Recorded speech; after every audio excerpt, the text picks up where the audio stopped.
Hello, everybody. Good afternoon. Wherever you are in the world, welcome to our webinar today. This is the first in a series of webinars, so thank you for joining us on this journey. We are, for the next hour, going to address top of the hour issues related to skills and education. I'm joined by an esteemed panel of guests. I'll introduce them shortly. Let's get started on the webinar. So today is all about Smart Plus, which I'm going to ask my guest Atul to break down what the meaning of Smart Plus is. Really, this is about skills and about development. It's about education and school of the future, education of the future. What skills do we need to learn? How do we teach those skills? And who do we need to partner with to make that reality possible? Thank you for joining us on this webinar today. This webinar is a partnership. Obviously, we would like to have your participation as well.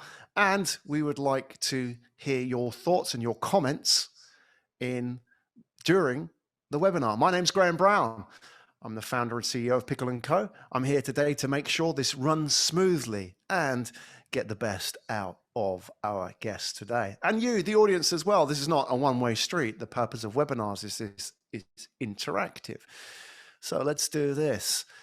If you have never done a webinar before, now is the chance. At the bottom of your screen, you can see the chat icon. Hit that chat icon. Say hello.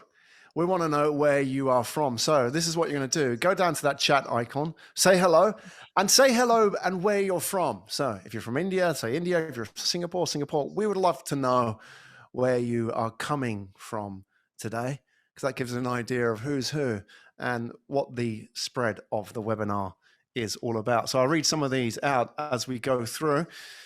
So hello. So the first one in, Manju, I think you were first in the chat. So well done. Hello there. And I'll read out some of these. Hello from Singapore. Hello from Indonesia. Hello from Bangalore, India. Hello from GIIS, Tokyo. One more from Singapore. Gopal from India. Another one from Tokyo. Hello, David McDonald. Hello from Singapore, Pune, India. Singapore.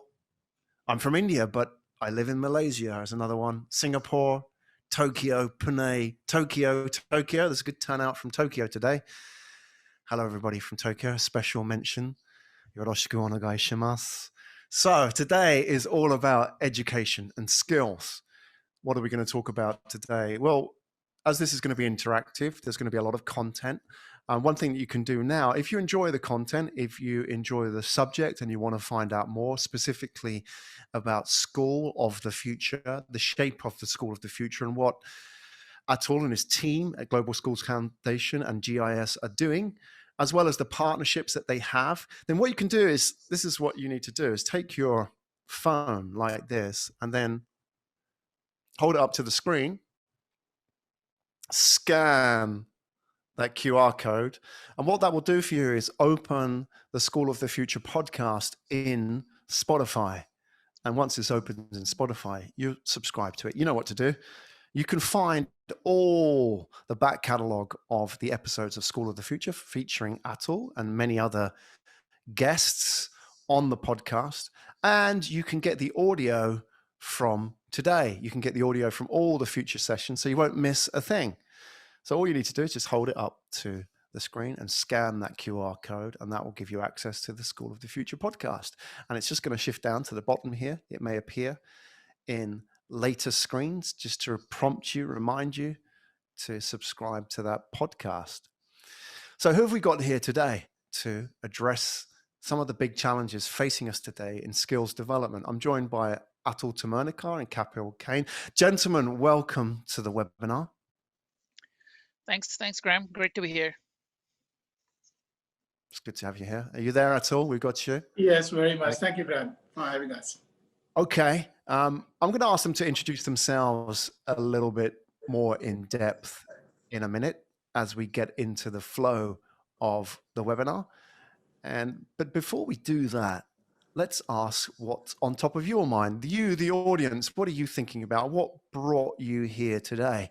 One of the great things about webinars is you can have polls. So we're going to ask you to interact with us on this poll. So poll number 1's coming up, and here's the question on poll number 1. It's coming up in front of you on the screen right now. No, let's not launch the poll yet. Let's have the slide up. That would be great. Thank you.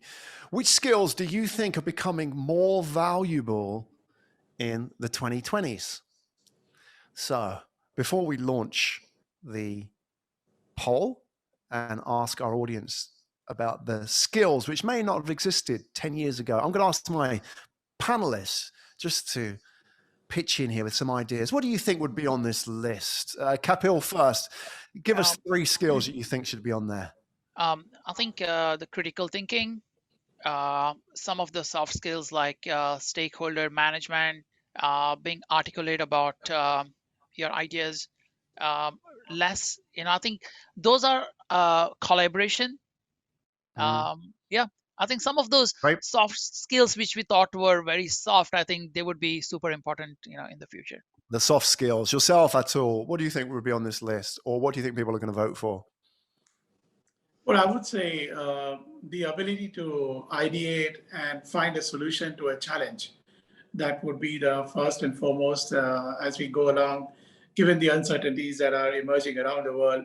And the second would be really to be able to do the execution of that solution in a proper way. Because, once I heard about from a National Innovation Foundation president that you get close to 1,000 ideas every day per, let's say, 100 people, but not more than one idea out of that gets implemented. So which means 999 ideas get thrown away or rather doesn't get implemented. So I think the key to innovation is really the execution capabilities and to see to it that it is being able to deliver the outcomes that you want. Yeah, they say innovation is 10% idea and 90% execution, right? And also like ideas are a dime a dozen. Everyone has ideas. The ones who execute and take it to the next level, they are the ones who win. Yeah, absolutely. It's so right. We're going to go into that in a bit more depth as well, talking about those skills. Let's get the poll up.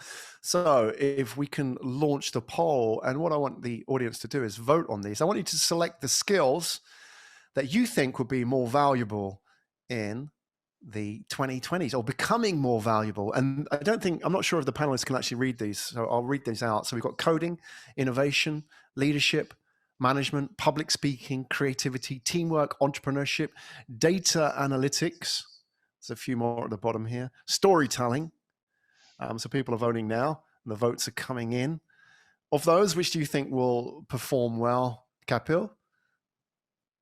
You want to place your bets? I saw I think some people might come up with coding as one of the top 3, maybe. That's what I'm thinking. Yeah. Let's say what else? People might also come up with like a creativity. Okay. Yeah. Excellent. If you're putting your answers in the chat box, put them into the poll. That'd be great so we can log them. Atul, yourself, what do you think would do well out of these choices? Obviously, it's a limited choice. I think I would put on the topmost list data analytics, given that every consumer, every citizen is able to experience some sort of online shopping or online e-commerce, and the fact that data analytics is proving to be their biggest game changers for these businesses, be it Facebook or Amazon or any of the e-commerce sites, or for that matter, any buy-sell transaction. It's limited to data analytics, where understanding your customer and understanding your customer at all the times is super important for any company, any organization, be it a government or a private sector. It's very important to keep understanding them all the time because they keep changing. So I think for me, data analytics, of course, everything else that you listed down there is important, but understanding your stakeholder, your customer is super important. Absolutely. Okay. Shall we take a look at some of the votes? Can we order those votes in terms of the ones at the top? So 62%. let me just read them out. So number one, 62% was innovation, 59% was creativity, and 41% was data analytics. Interestingly, I'm not sure what you think of this, chaps, but at the bottom of the list was management, 14%. That didn't get a very good outing. Management is overrated. You need leadership. Yeah, well, management's definitely out of favor, I think, in terms of the audience, in terms of what they think are skills that we need. But those three, if we have a look at those as well, Atul, maybe you can help us understand the data here. Number one, innovation, 62% of people said. Number two, creativity, 59%. And then you've got leadership. Was it leadership and data analytics? Oh, third and fourth, right? None of those are actually subjects at school, are they? So what is the issue here? What are we facing as educators, as whether you're students or whether you're educators or your partners in the education program or parents? What's the challenge that this presents us? So the way I would say that all of these are relevant to any educational institution, be it a school or an institute of high learning, the difference between creativity and innovation is well known. But I think creativity also means to chart a path that you want to go in ways which will make it more easier for not just you, but your team members, and also be able to deliver the same or better outcomes in a manner in which is going to be beneficial or successful for yourself or your organization or the objective that you're trying to achieve for. So I think even in today's case, I mean, if you look at innovation in education today, innovation is really one of the biggest differentiators of what a good university is or what a good university program is versus the others. Traditionally, people and professors have always followed the cookie cutter approach. They have the same program, they kind of modify it a little bit year on year and deliver to everyone. I can see myself in the Asian space, the curriculums and the courses that are being brought up by colleges and the universities are changing every 10 years. And one of the reasons is that because the industry seeks to have different set of skill sets that they were looking for. I mean, today the pandemic has created a situation where industry is massively getting overhauled. The skill sets that they want is going to be completely different. There are governments like such as Singapore, which is coming up with a whole lot of initiatives on Skills Future, which is trying to retrain the existing workforce and to help them acquire new skills. What it basically says is that unless you are willing to change, unless you're willing to bring about innovation for your stakeholders, things are not going to fly for you. Things are going to become status quo, and it's not going to be a good sign going forward. So I think innovation, creativity are absolutely important, as the audience today has mentioned.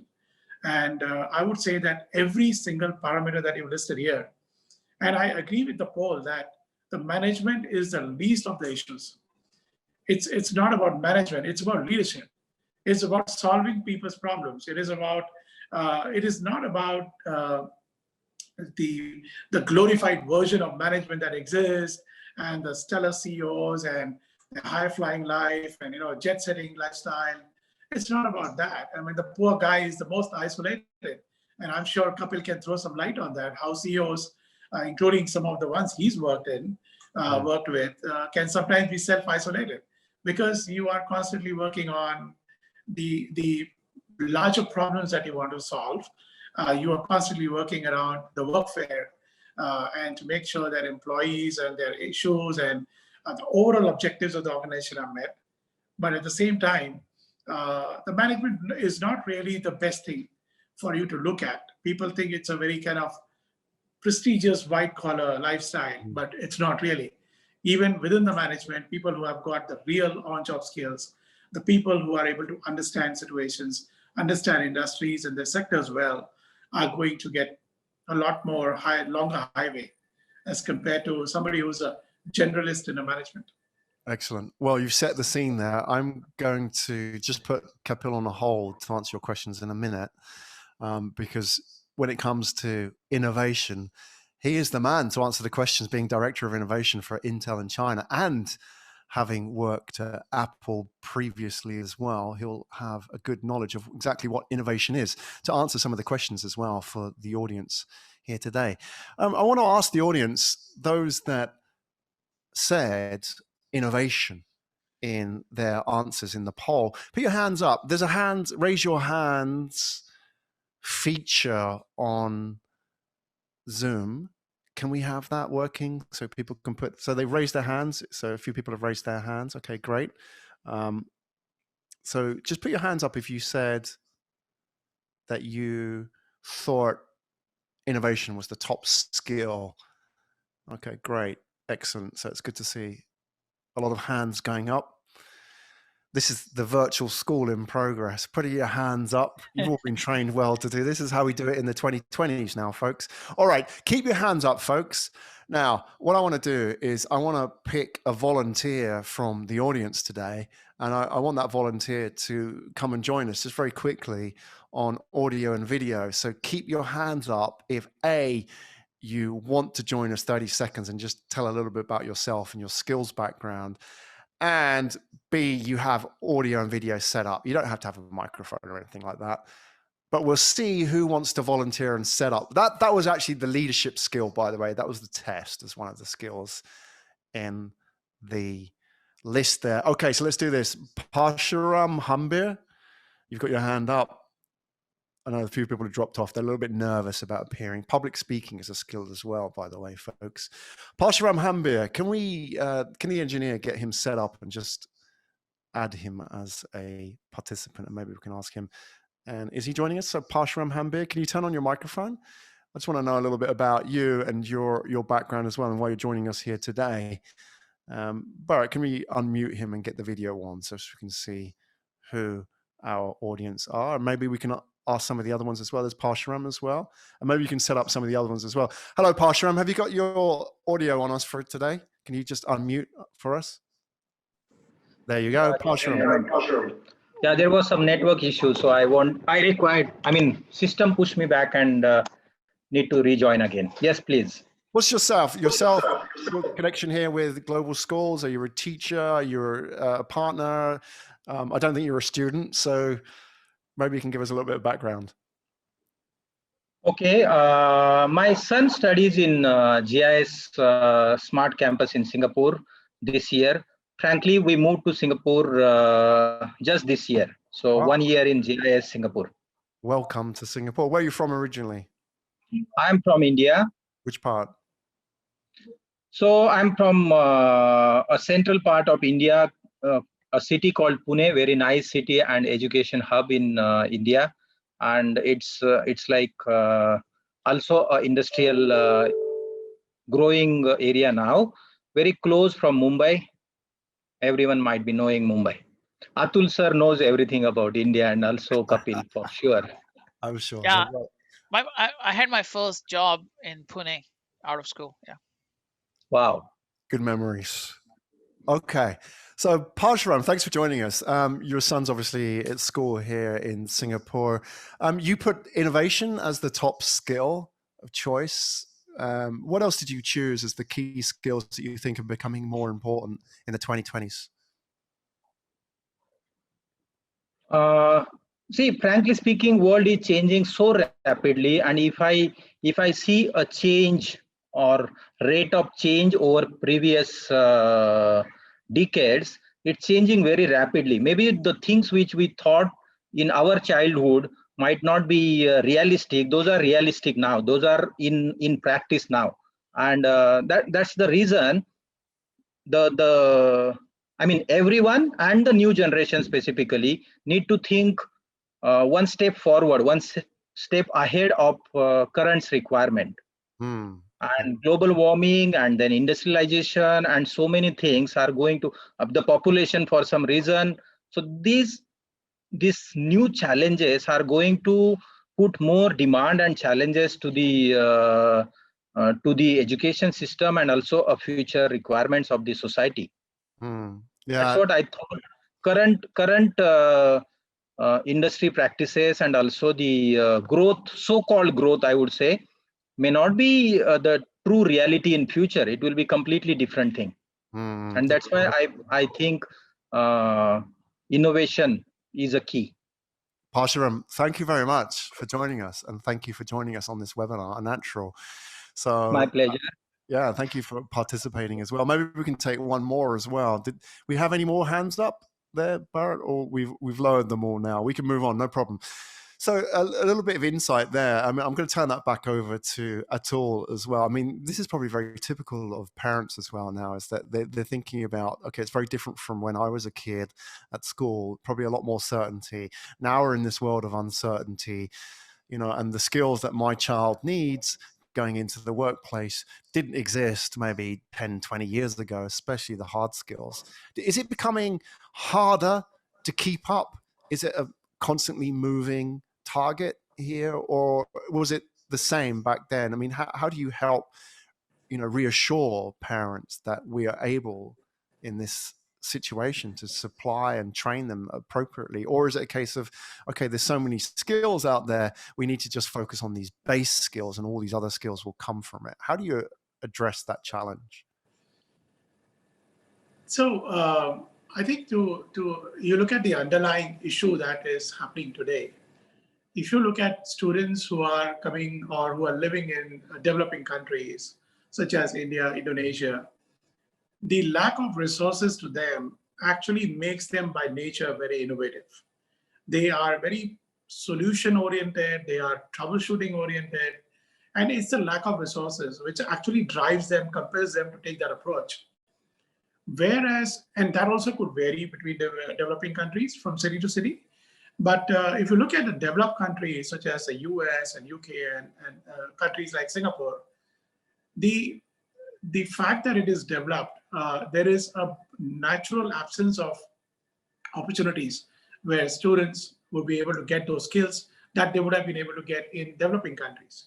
So with the lack of skills being available or opportunities being available, it is now left to the parents or the communities or the schools and the institutions and universities to be able to teach them that and create opportunities and platforms where students will be able to experience that particular skill and learn about it, you know, experience that, and to be able to be ready in a way to contribute in some way or to use that skill in the future in his or her, you know, positions. So the first solution that we need to find between country to country is what is the current situation on ground and how do we really resolve that? And therefore, innovation that we have been talking about is one of the skills that we are looking at. The bigger challenge today, and I think what has become a public acceptance, is the fact that let's say 10 years back, if we rewind, 10 years back, parents would tell students, okay, look, let's do one thing. You take this particular university, you become a lawyer, and then from lawyer, you go and do your master's, and then you go and join this court or that court, you become a senior lawyer, and that's how you grow up in your career. Today, I think what is happening is people are realizing very, very easily that the uncertainty element, be it your skills, be it your profession, and be it your lifestyle, has become very predominant. I think today's generation would probably understand uncertainty in a much more clarity way as compared to a generation maybe 10 years back or 15 years back. But they would say, what's uncertainty? You know, everything works like that. People are not used to trains getting stopped. People have never seen airports getting stalled. I mean, flights not being there. I have seen that situation in 2003 in Singapore, Changi Airport, where the airport was deserted.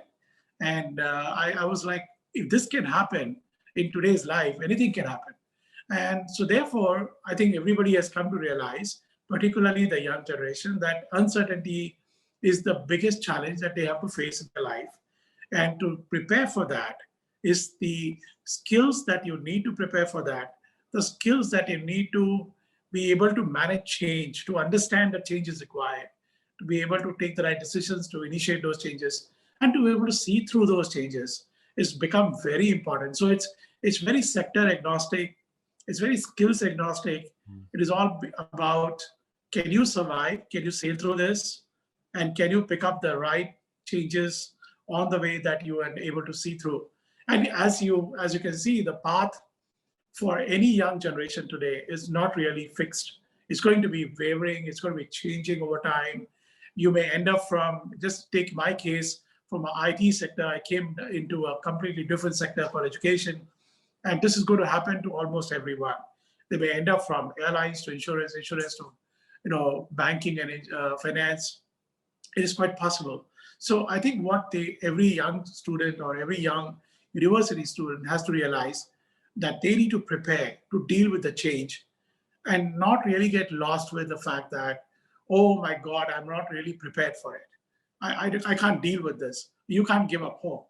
You just have to deal with it. And that's what we need to train our children for. Absolutely. Well, that is a great segue to introduce our special guest today, Kapil, who really is a man of change, who has reinvented himself in many ways, both geographically and in terms of his sectors that he's worked in as well. So from his first job in Pune, was it Pune? Okay. So we'll retrace the route as well. Kapil, welcome to the webinar. Thanks for joining us today. It's great to have you here. To understand a bit about your journey, I've got a bit of news that I want to share that came out today, actually. So if we can bring this up on slide 11. This is a survey that was published here in the Straits Times in Singapore, and I'm sure this is relevant to every market in the world now. It's not just Singapore, this is India as much as it is Tokyo, as much as it is anywhere in Asia particularly. And there's a survey which ran with the results saying that 7 in 10 bosses aim to hire workers with broader skill sets. A lot of what Atul has talked about, these broader skills, it may not actually be a subject that they studied at school, but those soft skills that the school needs now to cater for, especially university, which gets very niche as well. And if you have a look at the next slide, there's actually a breakdown of the top 3 skills that they said people lack today. Innovation, number 1, that concurs with the poll that we had earlier. Complex problem solving and creativity. So to help us understand these, we need somebody who's worked for an innovative company, a company famous for problem solving, and is also a creative by nature. I'm not sure if it goes in that particular order, but Kapil, yourself, Stanford, Apple, Intel, it's a very traditional, non-traditional route in the world of tech. Maybe we could start at the beginning. I know we did the Pune part, but you left Goa, you came to the US, you did your PhD at Stanford. Tell us a little bit about that story. There was a plan, wasn't it? You were actually going to do this PhD and go on to other things. What happened? Yeah, so in I think in 98, I joined Stanford in a PhD program. The plan was to do PhD in design, product design.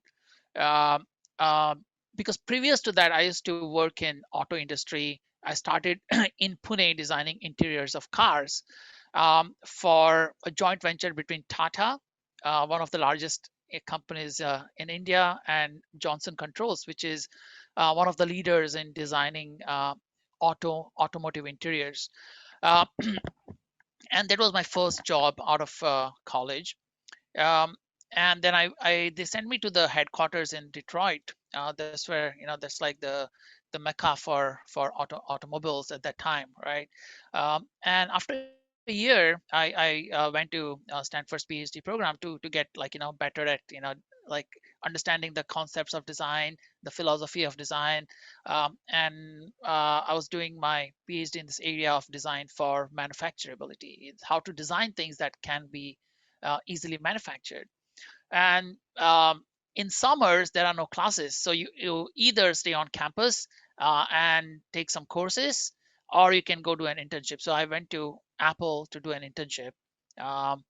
And then for the next summer, I went back to Apple to do an internship. And at that time, we were working on this. They put me on a project, which was this secret project developing the touchscreen at that time. And in those 3 months, the two things that happened, one thing is that this tech and the people I was working with, there was such an accelerated learning than what I had done in school. I was working on actual problem at a very accelerated rate. And also the tech that we're developing was like truly amazing, truly groundbreaking.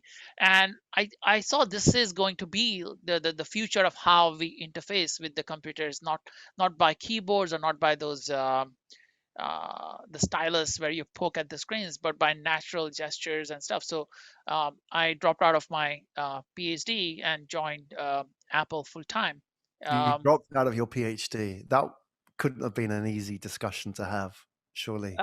Yeah, I think it was not an easy decision. Of course, I think thinking back, to like your parents, what they would think, like having like a doctor in front of your name, all those things. But I think your perception about all those things change. At that point, I thought it is more important. What was important was that you have a fast learning rather than just a title. And I can tell you, for the first year, my main roles in the lab was to walk the dog, to arrange the parties, and to do some research, which was too slow for my comfort. It was like very comfortable life, and you would come out of it after 5 years with the title, like with the thesis. But what happened at Apple in those 3 months in the previous internship and the 3 months was I learned like 5 times faster than what I would have learned in the school, and that was my motivation for dropping out and joining full time. There's always pros and cons, and only I think it could have been like a complete disaster. Who knows? But I think you can't tell that. You can only like I think like Steve Jobs said the year after I joined them at our convocation, that you can only connect the dots looking back. You can't do it looking forward, right? So I think you just have to trust your intuition and the gut and make those decisions. And sometimes they go in your favor, sometimes they don't, and you just have to learn from that and smarten up. Yeah. Well, you've gone through this process. I mean, we'll talk about the innovation part as well in a minute. That going back to Apple, and by the way, folks, if you are enjoying this conversation, you want to ask questions, feel free just to put them in the chat box as well. Best way to ask questions to our guests today is just drop a note in the chat, and I'll do my best to field them during the Q&A time, or if they're appropriate right now, I'll ask the panelists as well. So Kapil, you're at Apple, and you would think that Apple as it is, and just put this into context, when did you join? This is pre-iPhone, right? Yes, it was pre-iPhone. So the touch technology that I was working on, it Right. later went into iPhone. Yeah. So it was pre-iPhone. Okay. This was So like 2003, and iPhone came out in 2007. right. So that was around about the time of the iPod as well, right? So that was Yes, correct. so before we had these devices, you can imagine that there was a lot of innovation going on and a lot of experimenting in Apple at the time. And how did they talk about it? Did they have an innovation department? Did they recruit graduates who had degrees in innovation? How did that work? Like obviously you got in because you found the internship as a pathway into Apple through product design. Help everybody understand a little bit here in the audience. Like, how did Apple talk about innovation? How did Apple talk about these skills that have come up today? If you think about those key skills we've talked about today, like innovation, data, probably wasn't so a key concern back then, but innovation, leadership, creativity. Did they have departments for these? Did they have training programs? How did it work? There was like I never heard the word innovation in my 8 years at Apple, neither spoken or written. There were no signs or motivational quotes about innovation on the walls. Steve I think Jobs poster with like no, innovation? I think the thing we had was the that ad from the the think different ad, like where there's like a Gandhi and all those guys. We had those pictures for inspiration, but this word innovation was never used. I only heard this word innovation about 5 to 6 years ago, where everyone was started talking about innovation. um, there were, every groups were organized functionally. There was like product design, there is electrical engineering, there is supply chain, there is manufacturing engineering, and the teams were formed by putting different people from each of those functions independently. So in my 8 years at Apple, I hardly worked for any project to my direct manager. So I would always be on a team that made the most sense for me, right? Um, so that's how I think the creativity was there. We highly relied on data. So we were trained to do design of experiments. We were trained how to analyze the data, get the insights from it, because they used to say this, we believe in God, everyone else bring data. So they would not make a decision because of an opinion or because of how you feel. You always had to back it up with real data, with even the sensitivity to the data. So we had to run lots of experiments in the factories, in the labs. There was no guesswork. Everything was very scientific. Everything was tested, and there was a factor of safety built into what we're doing. So it was very scientific. At the same time, it was very artistic, and people would not uh, compromise because there isn't enough time or there isn't enough. There was no one talked about how much something would cost. They would just ask us, what would it take to get this done? And so when I first came to Intel, I had a huge shock when when when people started asking me to put together a bill of materials about how much something would cost. And I'm like, I have no idea how to do that. And I had to completely learn this new skill of how do you take a product, break it down into components, how do you estimate the cost of everything. So it was a complete new skill I had to learn. When I was at Apple, I never had to do that. I simply had to come up with a solution. If that solution made sense, we would implement it. Um, so yeah, so like talking about innovation, I think it's just a part and fabric of what you do. It's not something, a different, like a function, right? But If you go back to sadly, school and university, what were the lessons that put you in good stead for that? What were the skills? Because there wasn't an innovation class, or there wasn't a running an experiment. I suppose there were science classes, right? But there wasn't doing that for data at school in your time, I'm sure. So what were the things that you found that maybe you thought were not going to be useful in that kind of okay, environment you found so were? I think there was a difficult decision I made early on when I graduated from my undergrad. All my classmates went straight to the US to do their masters. Okay, so I was convinced that I had to have some experience in my relevant field so that I could get into a very good university. So I stayed in India um, to to work for the company I wanted to work for. I was always passionate about mechanical engineering. I was passionate about cars, and so I always wanted to get into those fields, designing cars. And even though everyone was wanted me to go to computer science, because at that time people doing computer science would get 5 to 10 times more salary out of school. And there's also, those companies would come on campus for recruitment.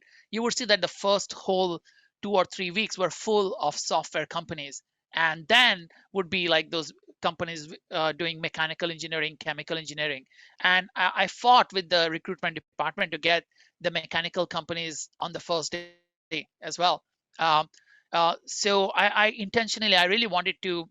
Uh, I loved mechanical engineering. I was good at it, but I just didn't want to do something which I was not good at or I was not passionate about, right? So I worked for 2 years in the field. I wanted. That's one of the reasons I could get into a good school, and that was also another reason I could get into Apple as an intern. And by no means it was easy to get into Apple even for an internship. Right. Um, there were only 2 people selected from Stanford that year. And I remember I had to go through like 7 or 8 rounds of interviews just for the internship. And what helped me was the questions they were asking about the design. I had encountered those challenges in my previous role designing at Johnson Controls. And so I was able to answer these questions and really wow those interviewers, and they were like, okay, you're awesome. Had I been just academic, I would not be able to answer those questions. So I mean, it was lucky. Or I think it's like the real life experience really matter. No matter what you do in Joining you the can't. dots, right? As Steve Yeah. said, that's exactly what it is. And like you wonder whether if you just gone and like your peers did computer science as a master's, you wouldn't have had that broad experience, which allowed you to answer those questions with that sort of very meta view of the challenge. We'll come back. We're going to talk about, I mean, it's fascinating that we're going to talk about the innovation part of Intel as well, and learn a bit about, emerging markets and mindsets and so on. Atul, when you hear Kapil's story, and there's so many lessons that come out of that story, and for us, whether as educators or teachers or parents or even students here today joining us, what can we take away and what can we learn from that? What do you think the moral of the story is for us? I think the moral of the story, from what Kapil has shared, is essentially, you've got to really expand your broad skill sets, is what it is basically saying. The fact that his experience from the previous company helped him to be able to articulate what he wanted to do at Apple or what they wanted to hear. So it's about broader skill set. So, and the other thing is the skill sets that probably helped Kapil and many other young people would have helped today may not help you in the future. As in my small tenure as part of the software engineering, is that a software that you learn today may not necessarily be on the block a few years down the line. So you've got to learn something else. You've got to de-learn and learn something else. So that constant way of de-learning and learning creates an enormous mental stress. It creates an enormous physical stress on people, because not all jobs are computer based, and many of the jobs are manufacturing oriented and healthcare oriented, etc. So you ask a nurse today to change from a nurse skill set to suddenly a administrator and vice versa. It's going to be very challenging on people, and that's where really the mental health of the person really gets affected very, very badly. And I think we need to really tell the next generation that it's not enough to know something. It's not enough to have, as I say it, one part is the knowledge part of it, which is now the internet has created this, equally across all sectors and all platforms, that anybody anywhere in the world can get enough knowledge. This was not the case pre-internet days, or in the 90s, I would say early 2000. The second is about the skills that we have been talking since the beginning of this discussion. And the third is all about your mental health. Are you able to keep yourself calm and composed? Are you able to understand that these are difficult times? Are you able to motivate your team and your colleagues to be able to walk through those difficult times? Or are you someone who's going to be like giving it up and say, hey, I think I've had enough, I'm walking away from here? I think that's the end of a story. So that's what we want people to be able to brave. And behind every challenge, as everybody would agree, there's always an opportunity. It's always a case that you will find something new at the end of a life, at the end of any particular assignment, or at the end of any particular career path that you're willing to choose. So it's about this knowledge plus skills, and to be able to brave it up, to be able to go through that and keep your mental health in good shape is what really young students need today. That sort of agile mindset that allows you to adapt to change. Look how important that is today, just around us, not necessarily just in education or work, but society. How important that is in change. What we understand about what is has changed so much in just a very short time as well. And I guess now that the question is where does that come from? And we'll learn a little bit about that, I guess, now in the next phase of Kapil's story, when he went to Intel and headed up the innovation there. Before we do that, I've got a screen that I want to flash up, which is really to reinforce some of the points that Atul was saying. And this is from LinkedIn. Now, Atul, you were saying about, for example, if you're in computer science, computer software, that the software that you would learn wouldn't be really the software that we would be needing in 10 years' time. And I'm sure when you're at IBM, a lot of the concepts have changed just in such a short time as well. And I even remember myself being a programmer from way back when, that a lot of the skills and technologies didn't exist when I was doing this. So, this is a survey from LinkedIn where they're saying the top 5 soft skills and the top 5 hard skills. So we talked about top 5 soft skills. We talked a lot about, for example, the creativity and the leadership part of that piece. But the hard skills here, if you have a look at some of these skills like blockchain cloud computing, for starters, 5 or 10 years ago, nobody would have known what these are. And if you go down the list, I mean, a lot of these really are not on your average degree title, are they? I mean, you don't see these anywhere. Think about UX design. That's relatively new as a hard skill here. Sales, obviously, that's, bellwether. That'll be around for the next 100 years at least. But a lot of these are new. And I guess the point being is that the skills that were valuable 10 years ago aren't necessarily, the hard skills at least, are not necessarily so valuable today. So there's a key to have, I think it's Peter Drucker, the management guru, said, the only skill that we'll need in the 21st century is the ability to learn new skills. So let's move that forward a little bit and let's talk about Kapil's journey. So you went to Intel. Was that a bridge from Apple? How did that work to go from somewhere like Apple in the Valley all the way up to Intel in China? Help us understand that. What was the genesis of that? Because you took on a very different role as well. So help us understand that, Kapil. Yeah, so I was in the Valley, but I moved to China with Apple itself. That's when we're launching MacBook Air for the first time, where the manufacturing and design were so intertwined that we thought we would move some of the designers from the US to China, and I volunteered. So I was one of the first few designers who moved to China. And one of the reasons was the learning and the pace of learning was tremendous. So remember, I left Stanford to go to Apple because it was such an accelerated learning. And to do that in China is like 10x that. So you can just imagine something in the morning and you will see that being made by the end of the day. So it was very addictive, but also, so that's what actually kept me in China, since then, since 2011, I've been here. Sorry, 2007. Since 2007, I've been here.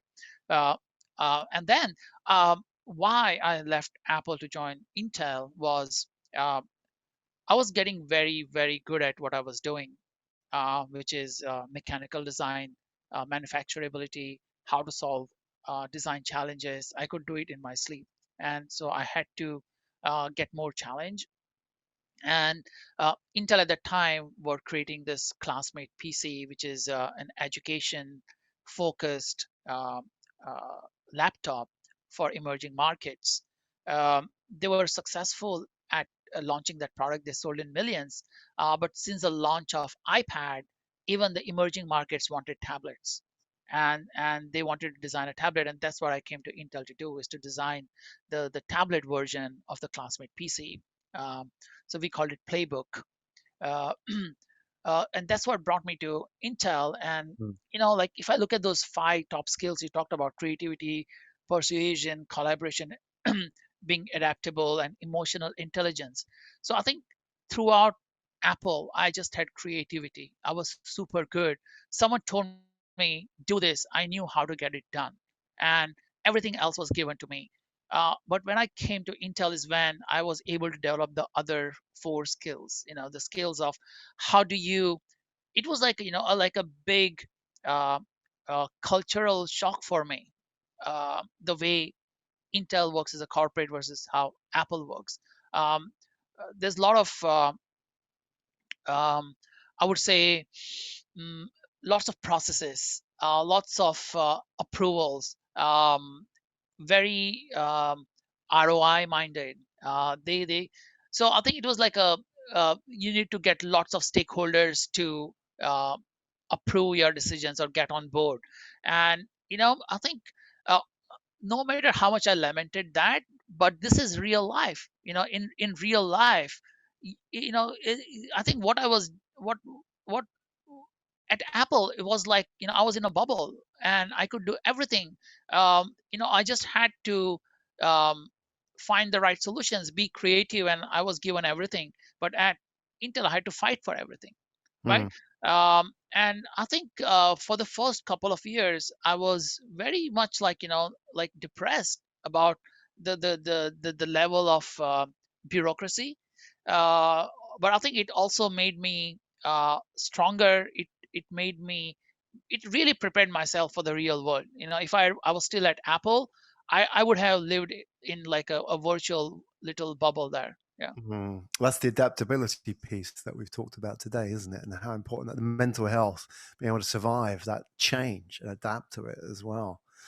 There's some interesting questions coming in, and I want to field these. There's one really interesting. I'll pick this one out, and I'll field this to both of the guests, the panelists here today, because I think this is a really interesting point about innovation and teaching innovation in the real world as well. And it's from Aparna Sati. Apologies if I've mispronounced that.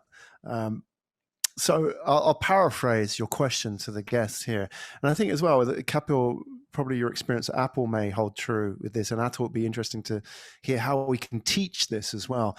So Aparna asks, says that agree a zillion % with Kapil on the real life experience part. But traditionally, schools or traditional education would teach projects with a time frame of 1 or 2 weeks. Okay, so this effectively, in the business world, I'm going to give you this project, but the ROI is that it has to be profitable in 2 weeks. Effectively, that's the analog of that in the world of education. That's a very traditional approach to doing a project. You get given the assignment, you've got 2 weeks to complete it, and it's a pass or it's a fail. If we look at that, firstly, let's look at that in the experience of Apple. Like, how did they treat those projects? Did they have these very short timelines, or did they allow things to run with often out any ROI? And then also, Atul, I'd like to know from you is how do we treat that? Because if we're giving people 2 weeks to deliver a project in the real world, no startup can deliver in 2 weeks. How do we sort of work that into something that's more realistic?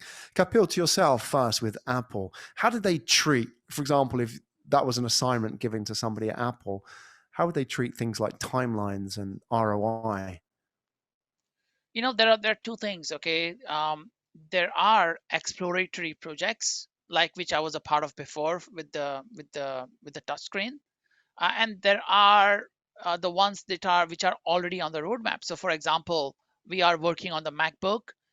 These are the specifications that has to be made, and we have to find a way. There is I would say, typically, there's something called a project priority matrix. There is features, there is cost, and there is time. You need to set one, optimize the second, and you accept the third, right? And typically, Apple like defined the design. We optimized on the time and accepted the cost. So for a project that is on the roadmap, we would do whatever it takes to get the job done, to find the answers.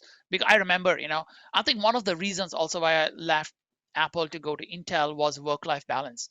The last year and a half I was with Apple, I spent on an average like 200 days out of Shanghai. Although I lived in Shanghai, I would travel to Shenzhen because that's where we were making our iPads, right? And I would go there. I would get a call on a Saturday morning saying there's something is broken. Go to the factory, and I would think it would take a day or two to fix it, and then I end up staying there for 2 weeks, right? And so yes, in a way, I think you need to learn how to do projects in that short amount of time. Like you talk about 2 weeks, right? For my son, he's in kindergarten, and we get assignments sent over WeChat and asked to deliver the next day. Okay, I think that's like that's even like more accelerated. But I think I kind of appreciate they try to expose the kids to different things. They try to get parents involved as well. It's not like things as usual. A lot of times they will do pre-work with parents, and then they discuss the things in the class the next day. So I think it also how the school sets the expectation. So when we were getting into the school, they said your kid can get in only provided one of the parent has to be dedicated to school. That means they need to be monitoring all the channels and being able to dedicate their time. You cannot leave it to your grandparents, or you cannot be like more hands off. So again, I think but yeah, I think it's not possible for all parents, right, if they are both working. Yeah. Okay. A lot of insights there. Atul, how do we, I guess the concern that was raised is that, these short timelines don't allow for, real delivery of ideas. Sometimes things take time. How do you balance that? And how do we sort of train people on all sides to understand what works and what doesn't work? Yeah, I think so. There are two issues, and it's a reality that Aparna has mentioned that, and we are fully aware of the fact that many projects, even though they may carry the name of the student, actually get done. Even in my house, some of the projects that my daughter faces has to be done. My wife would be like sitting 2 o'clock in the morning and finishing it off, and I'm saying, "Hey, why don't you let her finish?" But she said, "No, she is not able to do it." So this is a reality that parents do help out.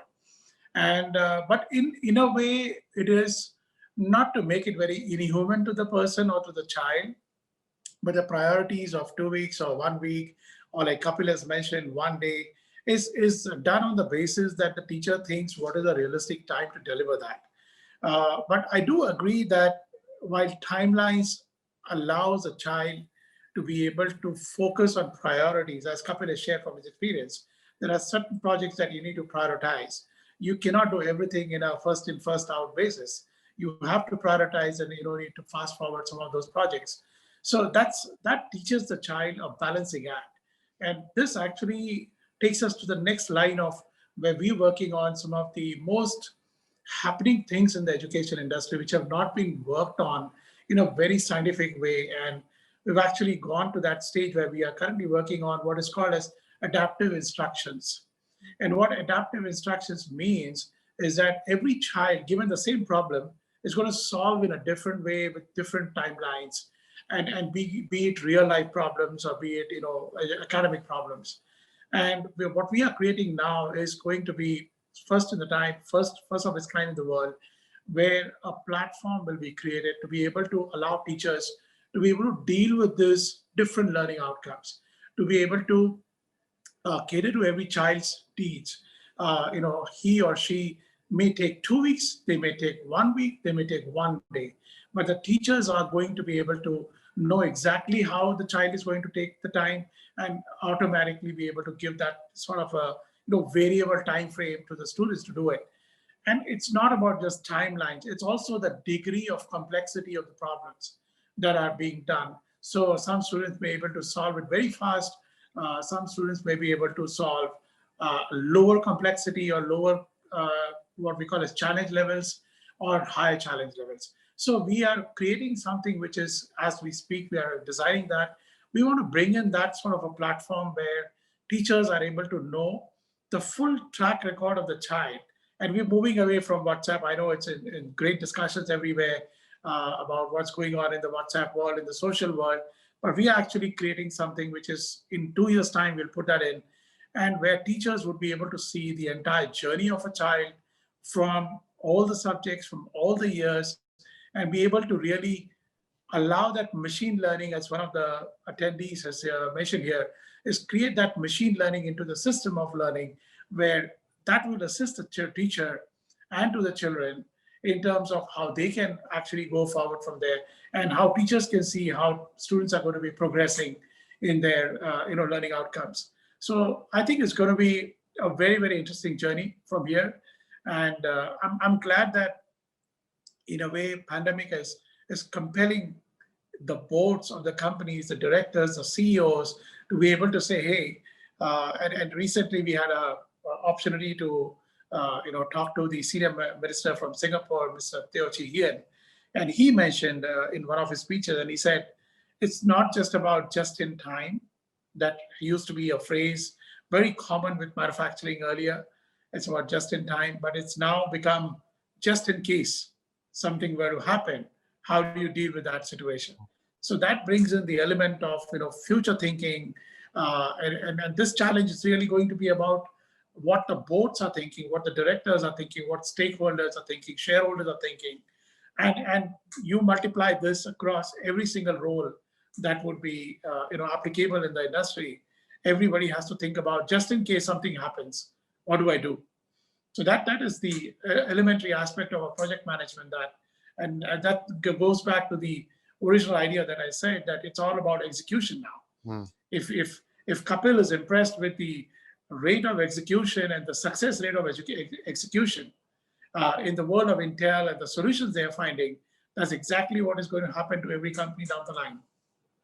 Fantastic. Well, you've set the scene for coming episodes in the webinar series, Atul. Thank you so much for that.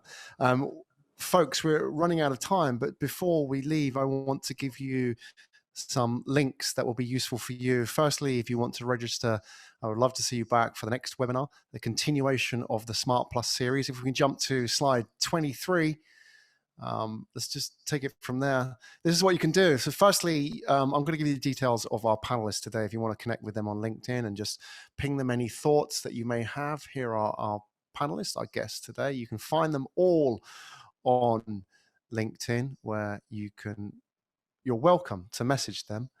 Feedback, thoughts, questions. Secondly, if you want to get a seat for round 2, part 2 in this series, this Smart Plus series, a lot of what we've summarized today that's coming up in the future episodes of this series. We're going to learn about some of those innovations in education and the challenges as well, and more case studies as well, people like Kapil. Hopefully we can get some more insights there. So this is what you can do. You have 2 ways to get a seat for the next webinar on the next slide. You can do it by QR code, which we've already done that. Just hold up your phone, scan that. That will take you to the registration page. That will help you jump the queue and reserve your place, your registration, free for part 2. Join us for part 2 in this series. And there's also a link in the chat box. So if you can't use the QR code and you prefer to use a link, or you want to save that link for later, go into the chat box now and grab that link. That will take you to the registration page to join us back here for part 2 in the Smart Plus series. Kapil, thank you so much for joining us today. Really appreciated your insights. You're welcome. That was a lot of fun learning about your journey as well. And I think a great case study as well for everybody listening, parents, educators, and students alike. And Atul, thank you very much for your insights as well today. And thank you for making all of this possible and setting up this Smart Plus webinar for everybody. And thank you all to the guests, the attendees today, and your questions and your feedback and your voting as well was all taken into account. This is the beginning. It's not over yet. We'll see you all for part 2. Thank you very much. My name's Graham Brown. I'll see you next time.